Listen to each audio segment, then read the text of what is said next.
Hello friends, मेरा नाम अभिलाष कुलश्रेष्ठ है और मैं एक लॉ ग्रेजुएट हूँ। फ़िलहाल मैं प्रैक्टिस कर रहा हूँ। तो ये वीडियो भारत में बढ़ते रेप के मामलों के ऊपर है और हम देखेंगे कि किस जो कुछ फॉरेन कंट्रीज़ हैं, कुछ जो दूसरे देश हैं, जैसे आपके अरब कंट्रीज़ हो गए या आपके कुछ डेमोक्रेटिक कंट्रीज़ हो गए, वहाँ क्या सज़ा है रेप के मामले में। और कुछ इसमें सुझाव भी हैं, तो वो भी मैं आपके साथ डिस्कस करूँगा, क्योंकि हाल ही में रेप की घटनाएँ इतनी बढ़ गई हैं ना यार, अब क्या बता सकते हैं। तो भारत में महिलाओं के खिलाफ जो रेप है ना, वो चौथा सबसे सामान्य अपराध है। एनसीआरबी की रिपोर्ट की माने तो 2021 में एनसीआरबी की रिपोर्ट के अनुसार 31,677 मामले पंजीकृत हुए। ये तो वो हैं जो रजिस्टर्ड हुए। अब सोचो कितने तो मैटर रजिस्टर्ड नहीं होते। तो अगर हम सामान्य रूप से माने तो भारत में प्रतिदिन 86 मामले यानी 86 मामले रेप के सामने आते हैं।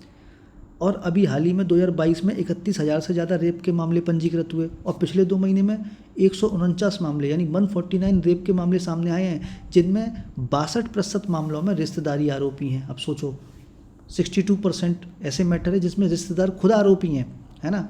अभी हाल ही में देखो, कल कलकत्ता में एक महिला डॉक्टर के साथ रेप करके उसकी हत्या कर दी गई। अरे हमारे देश में तो डॉक्टर्स की तो वैसे इतनी कमी है ना, कि देखो किस तरीके का जघन्य अपराध किया। उसके बाद फिर उत्तराखंड में एक नर्स के साथ गैंग रेप करके उसकी हत्या करने का मामला सामने आया। महाराष्ट्र में एक बच्ची के साथ रेप का मामला सामने आया और अभी कासगंज में एक महिला वकील का शव बरामद हुआ, वो भी बिना कपड़े के।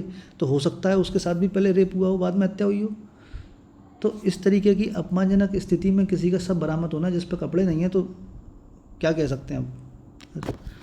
अब दूसरे देशों में देख लेते हैं कैसे क्या रेप के मामले में कैसी क्या सज़ा है। अब जैसे गल्फ़ कंट्रीज़ हैं, अब देखो सऊदी अरेबिया में क्या है, बेहोशी की दवा देने के बाद सरकलम कर दिया जाता है।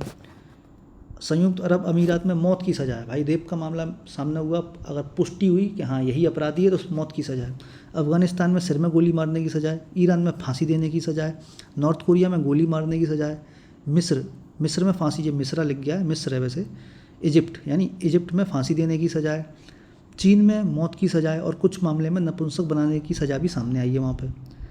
अब जैसे संयुक्त अरब अमेरिका यानी यूएसए है, ये डेमोक्रेटिक कंट्री है, तो यहाँ आजीवन कारावास है, लाइफ इम्प्रिजनमेंट है। जापान में 20 साल की सज़ा है। फ्रांस में 15 साल की सज़ा है। और यदि रेप क्रूरतापूर्वक किया गया है ना, तो वहाँ 30 साल की सज़ा या आजीवन कारावास है। भारत में रेप के मामले में सज़ा क्या है, तो देखो पहले तो अपने यहाँ इंडियन पिनल कोड चलता था, अब क्या आ गया है, भारतीय न्याय संहिता है। तो पहले से ये चीज़ अच्छी है कि अब जो ऑफेंस अगेंस्ट वुमेन है वो एक जगह पूरी तरीके से लिख के बता दिए गए हैं, मतलब पूरी तरीके से एक ही जगह बना दिए हैं।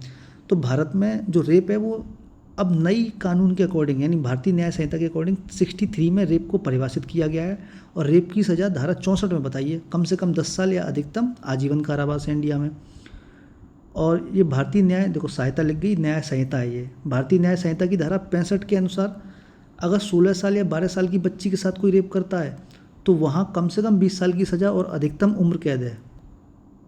और धारा 66 के अनुसार यदि रेप के दौरान पीड़िता की मृत्यु हो जाती है तो कम से कम 20 साल की सज़ा या आजीवन कारावास या मृत्युदंड। तो यहाँ मृत्युदंड है। अगर रेप विक्टिम की रेप के दौरान मौत हो जाती है तो यहाँ इंडिया में डेथ पेनल्टी दी जा सकती है, ठीक है।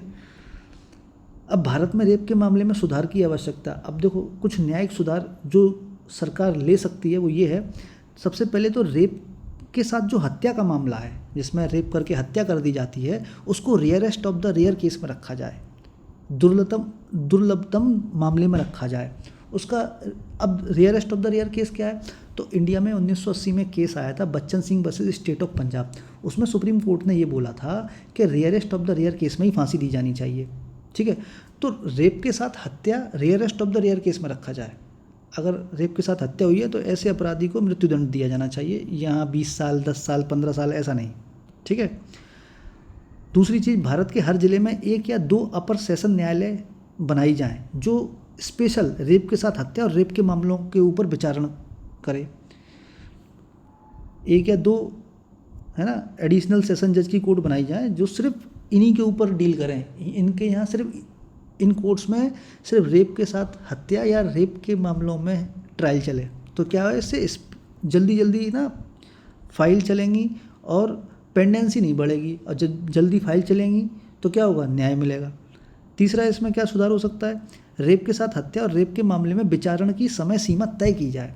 जैसे सेशन न्यायालय की जो विचारण सीमा यानी जो ट्रायल है, अधिकतम 30 या 45 दिन में ट्रायल खत्म होना चाहिए। उच्च न्यायालय के अंदर यानी हाई कोर्ट में जो विचारण की जो ट्रायल है वो 30 दिन में ख़त्म होना चाहिए, और सर्वोच्च न्यायालय यानी सुप्रीम कोर्ट में जो रेप के मामले हैं वो 30 दिन के भीतर समाप्त पूरी तरीके से 30 दिन में डिस्पोज कर दिए हो जाने चाहिए।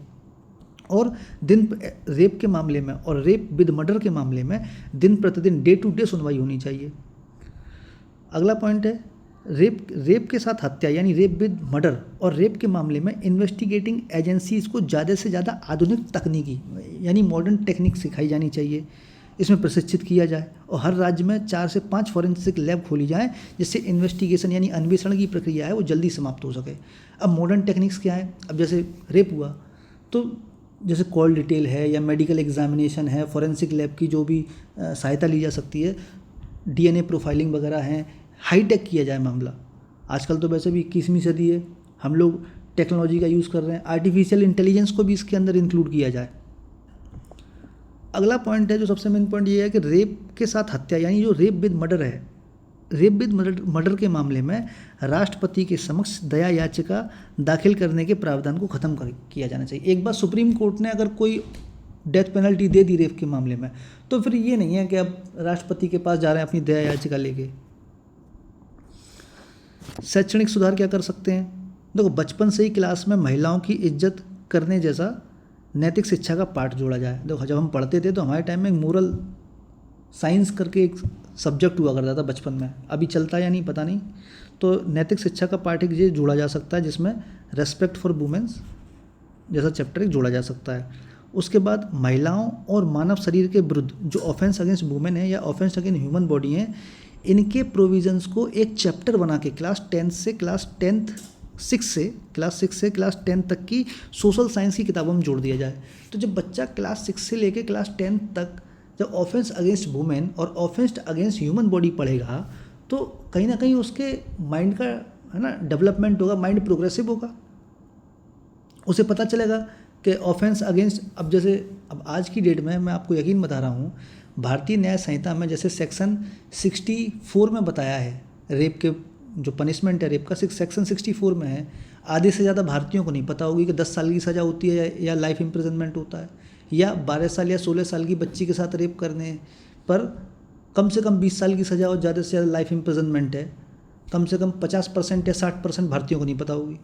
तो ये जब ऑफेंसेस अगेंस्ट वुमेन और ऑफेंसेस अगेंस्ट ह्यूमन बॉडी एक चैप्टर बना के क्लास 6 से क्लास 10 की बुक्स, सामाजिक मतलब जो सोशल साइंस की बुक है उसमें जब जोड़ दिया जाएगा तो कहीं ना कहीं बच्चे अवेयर होंगे, स्टूडेंट्स अवेयर होंगे बहुत बचपन से ही, तो ऐसे ऑफेंसेस में आने वाले टाइम में कुछ कमी देखने को मिलेगी। अगला जो लास्ट पॉइंट है वो मैंने रखा है, बच्चों को छोटी क्लास से ही सहमति के बारे में सिखाया जाए, है ना, उन्हें कंसेंट के बारे में बताया जाए। भाई विदाउट कंसेंट आपको कोई काम नहीं करना है, ठीक है। तो फ्रेंड्स इस वीडियो डिस्कशन में बस इतना ही था। तो अगर आपके क्या सजेशन है, आप लोग क्या सजेशन देना चाहते हैं तो वो आप कमेंट बॉक्स में दे सकते हैं।